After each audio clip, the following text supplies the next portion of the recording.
ظاہر ہے تو ہر دور میں کچھ لوگ علامتیں دیکھ کے بتاتے ہیں نا. تو وہ کہہ رہے تھے کہ کوئی بارش کی رپورٹ, بولتے کیوں نہیں بھائی, نہیں ہے.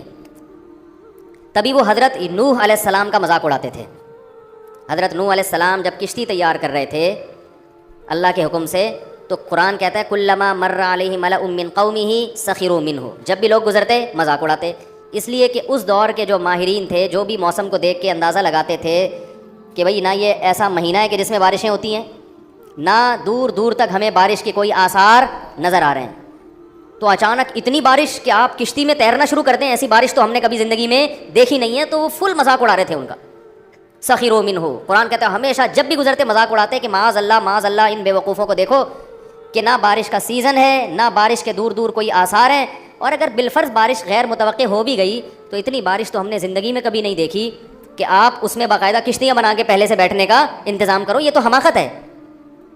لیکن نوح علیہ السلام کیا کہتے تھے, اور ان کے ایمان والے کہتے تھے ان تسخروا منا فانا نسخر منکم, ان قریب جیسے تم ہمارا مذاق اڑا رہے ہو نا, ہم تمہارا مذاق اڑائیں گے.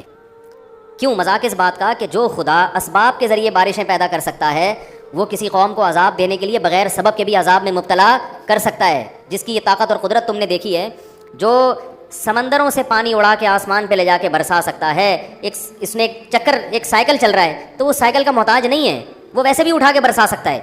جس نے آدم اور حوا کو بغیر باپ اور ماں کے پیدا کر دیا, تو اب آپ یہ دیکھو کہ بغیر ماں باپ کے بچہ پیدا ہو ہی نہیں سکتا. تو آپ کہو کہ بھائی اب ناممکن ہے, تو اللہ کے لیے ناممکن تھوڑی ہے.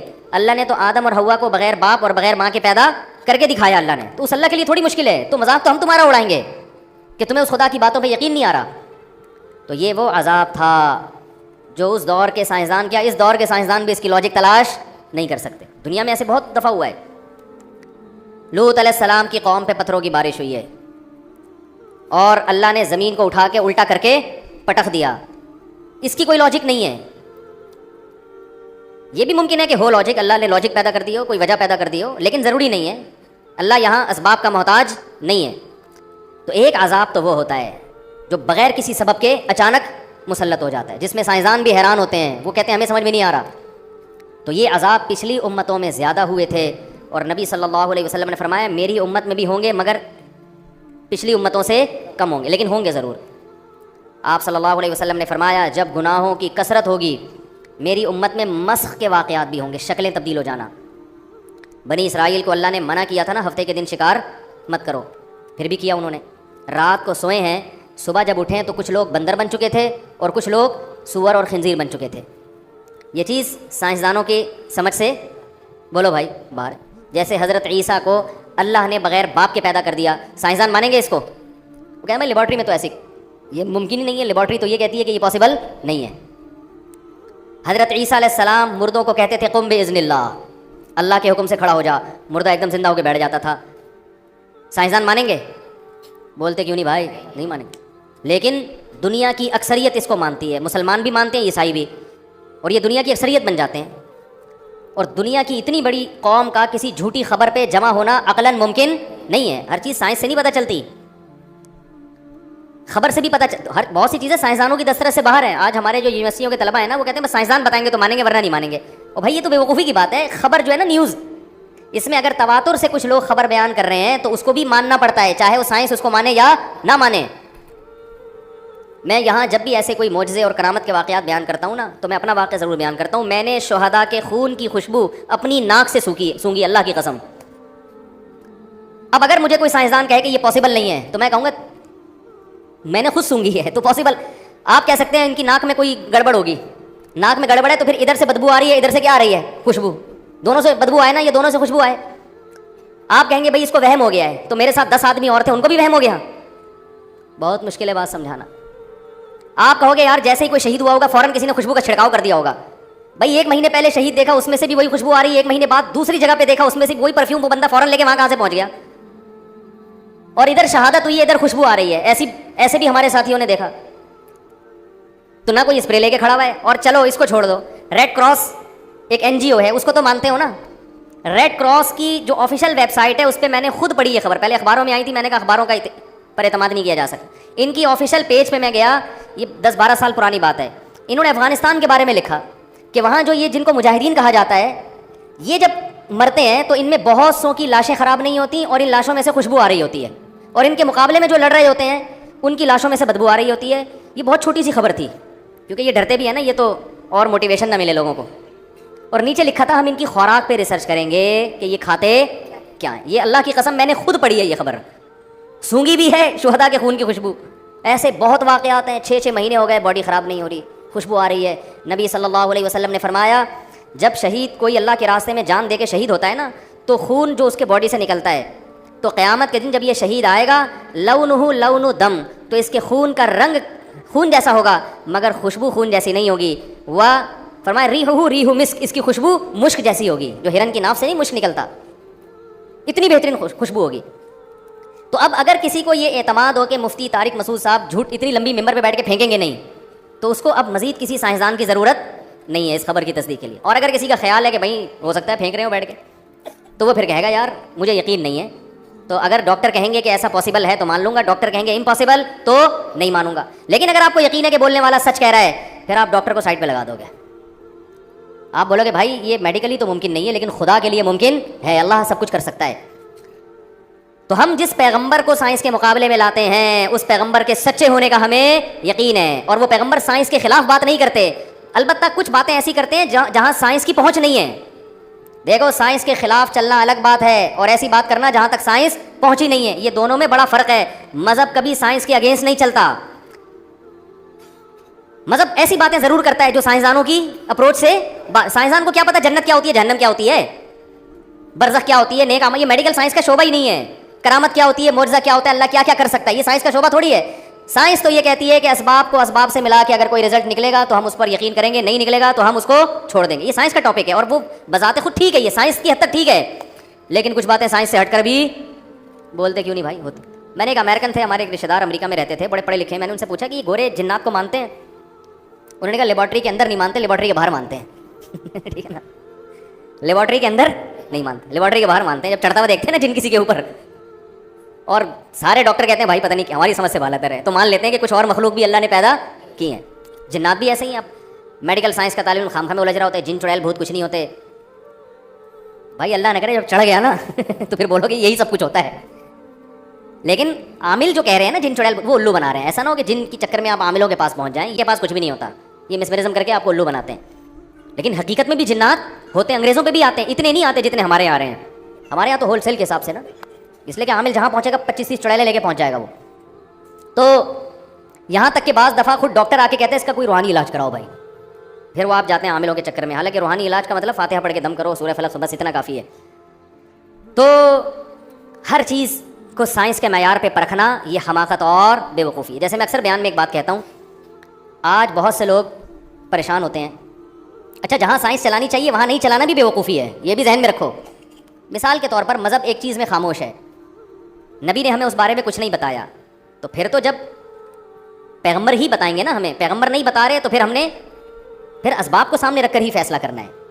پھر ہوائی باتوں میں آنے کی ہمیں اجازت نہیں ہے, اس لیے کہ دلیل یا تو عقل سے ہوگی یا نقل سے. عقل کی دلیل جو سائنسدان بتاتے ہیں, جو مشاہدے پر مبنی حقیقت, اور نقل پیغمبر سے. تو اگر ہمارے پاس مذہب سے بھی دلیل نہیں ہے اور ہمارے پاس سائنسدانوں سے بھی کوئی دلیل نہیں ہے, پھر اس پر ایمان لانا وہ توہم پرستی ہے. کیونکہ ہم بہت ساری چیزیں ایسی مانتے ہیں جو نہ ہمیں مذہب نے بتائیں اور نہ ہمیں سائنسی حقیقت سے پتہ چلتی ہیں. وہ ہمارے اپنے باپ دادا کی کچھ رسومات ہوتی ہیں, وہ ہمارے اپنے خیالات ہوتے ہیں, وہ روحانی عاملوں کی فضول بکواسات ہوتی ہیں. جیسے ہمزاد ہوتا ہے, موکل ہوتا ہے, یہ ٹوپی ڈرامے ہیں.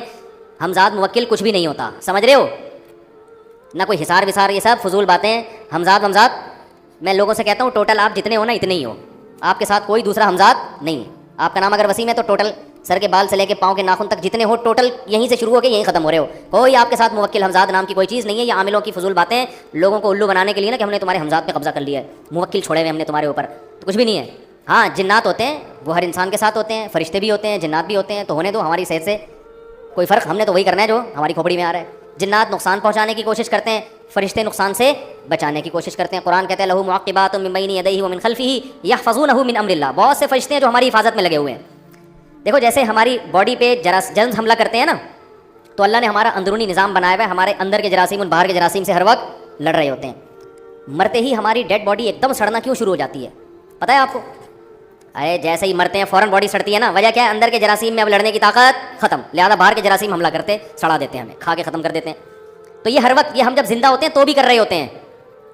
لیکن باہر جب وہ حملہ کر رہے ہوتے ہیں تو ہمارے اندر کے جرثومے بھی اس کو ان سے فائٹ کر رہے ہوتے ہیں. جیسے کرونا کے جرثومہ جیسے گیا نا, جو اس کا وائرس گیا, فوراً اینٹی باڈیز تیار ہونا شروع, ہمارے اندر کی باڈیز جو ہے اینٹی باڈی بننا شروع ہوتی ہے اور وہ اس کرونا کے جرثومے سے لڑنا. اور یہ ایسی زبردست خاندانی لڑائی ہے, یہ بھی اللہ کے وجود کی دلیل ہے.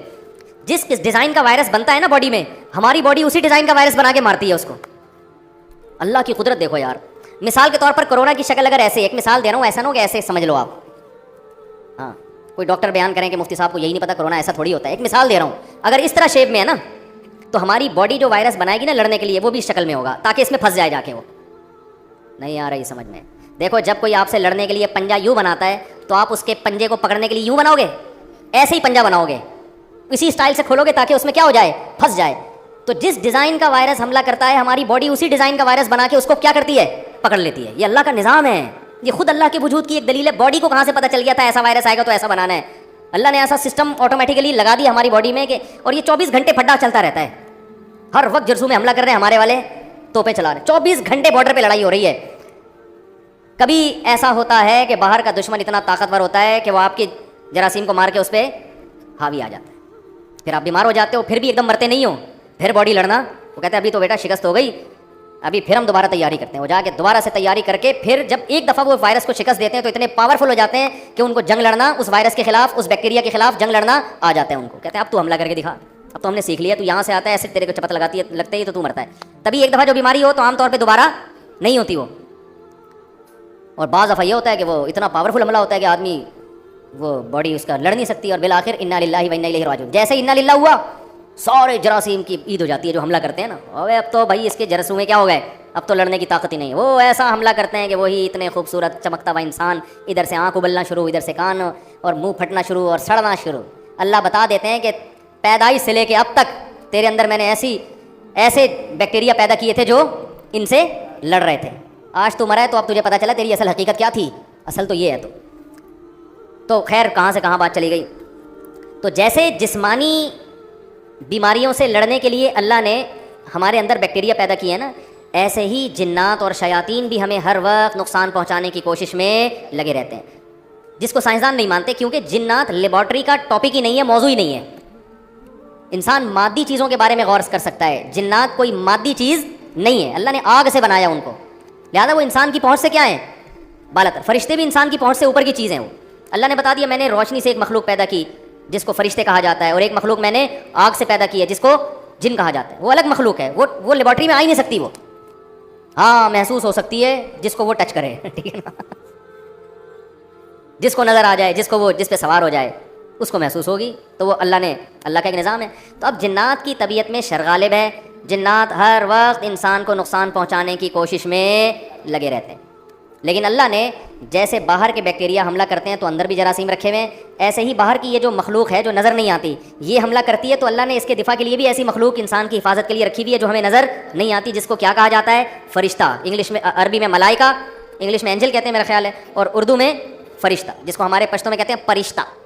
کیا کہتے ہیں, پرشتہ. وہ فرشتے سے مجھے یاد آیا, یہ مجھے لفظ کیوں یاد آیا, وہ ہمارے ایک دوست تھے جماعت میں گئے ہوئے تھے وزیرستان کی طرف, تو وہ کہتے ہیں کہ وہ ان کے گھر اتنے بڑے بڑے ہوتے ہیں, کہہ رہے ہیں ہمارے تو تصور میں نہیں تھا اتنا بڑا گھر بھی کسی کا ہو سکتا ہے. تو کہہ رہے ہیں میں گیٹ کے اندر چلا گیا غلطی سے, میں سمجھا کوئی بھائی ہے, کوئی گھر نہیں ہے, یہ ویسے ہی کوئی گراؤنڈ ہے, کچھ بھی ہے. کہتے ہیں میں گیا تو وہ جو ہے نا وہ ایک دم سب غصے میں آ گئے کہ بھائی یہ کسی کے گھر میں تم بغیر پرمیشن کے کیوں داخل ہو رہے ہو. کہہ رہے ہیں وہ 2-3 لوگ مجھے پکڑ کے مارنے کے لیے بھاگے, یہ کراچی کے تھے. کہہ رہے ہیں وہ شکر ہے ہمارے جماعت کے ساتھی وہ بھی یہیں کے, انہوں نے کہا مت مارو, فرشتہ ہے فرشتہ. یہ بری نیت سے نہیں جا رہا ہے بھائی, یہ تو وہ کہتے ہیں انہوں نے 2-3 دن اعمال دیکھے نا ان کے کہ یہ نیک آدمی ہے, تو کہنے لگے اس کو مت مارو, یہ فرشتہ ہے فرشتہ. تو اس کو یہ لفظ یاد ہو گیا, کہہ رہا ہے مجھے اتنا اچھا لگا ان کا یہ لفظ, مجھے واقعہ یاد آتا ہے کہ بھائی مجھے مت مارو, اس کو مت مارو, یہ کون ہے, فرشتہ ہے, یہ کوئی بری نیت سے نہیں آیا ہے, غلطی سے چلا گیا بیچارہ. تو شکر ہے وہیں کے مقامی آدمی نے بچا لیا, ورنہ اس کا انا للہ ہو سکتا ہے اس کے خون میں سے بھی خوشبو آ رہی ہوتی 2-4 دنوں بعد, ٹھیک ہے.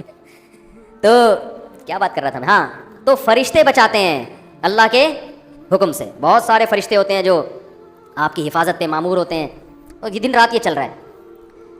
اچھا بات چل پڑی ہے تو فرشتوں سے ایک دو بات اور یاد آئی. دیکھو جنات کو محبت ہے گندگی سے, اور فرشتوں کو محبت ہے صفائی اور خوشبو.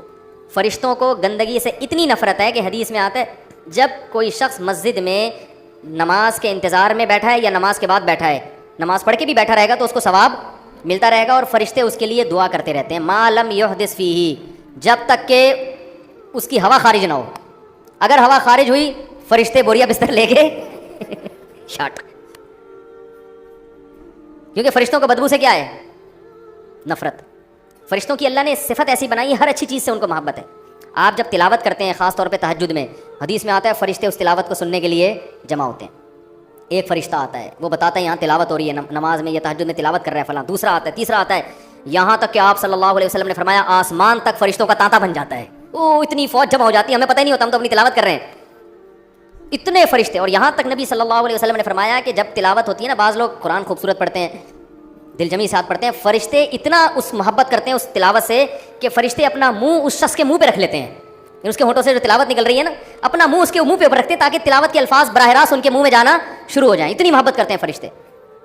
تو اس لیے گھر میں اگر چاہتے ہو نا یہ جیسے بلائیں اور یہ ٹوپی ڈرامے ٹائپ کی جو چیزیں ہیں یہ نہ آیا کریں، تو اس کے لیے عاملوں کے پاس جانے کی ضرورت نہیں ہے. اس کے لیے گھر میں طہارت کا معمول رکھو،